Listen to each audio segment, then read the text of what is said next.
গাছেদের খাবার তৈরি করতে আলো লাগে। মোটেই না রে, তুই কিচ্ছু জানিস না।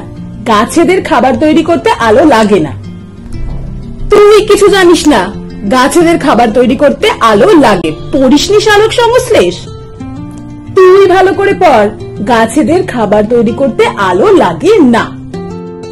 আরে আরে, এত ঝগড়া করার কি আছে? আমি যদি বলি তোরা দুজনেই ঠিক। হ্যাঁ, ওরা দুজনেই ঠিক। তার কারণ গাছেদের খাবার তৈরি করার প্রক্রিয়ার নাম সালোক সংশ্লেষ। সালোক সংশ্লেষ প্রক্রিয়া ঘটে দুটি ধাপে। প্রথম ধাপে গাছেরা সূর্যের আলোক রশ্মির ফোটন কণাকে শোষণ করে সেই সৌরশক্তিকে ব্যবহার করে জলকে ভেঙে দেয়। এর ফলে তৈরি হয় অক্সিজেন গ্যাস আর তৈরি হয় ইলেকট্রন।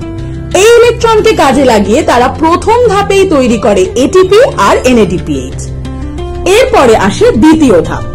গাছেরা পরিবেশ থেকে যে কার্বন ডাই অক্সাইড শোষণ করে সেই কার্বনকে তারা গ্লুকোজ বলে একটা খাবারের মধ্যে আবদ্ধকরণ করে। আর জানো এই কাজে তাদেরকে কে সাহায্য করে? সেই প্রথম ধাপে তৈরি হওয়া এটিপি আর এনএডিপিএইচ। তাহলে হলো না, ওরা দুজনেই ঠিক।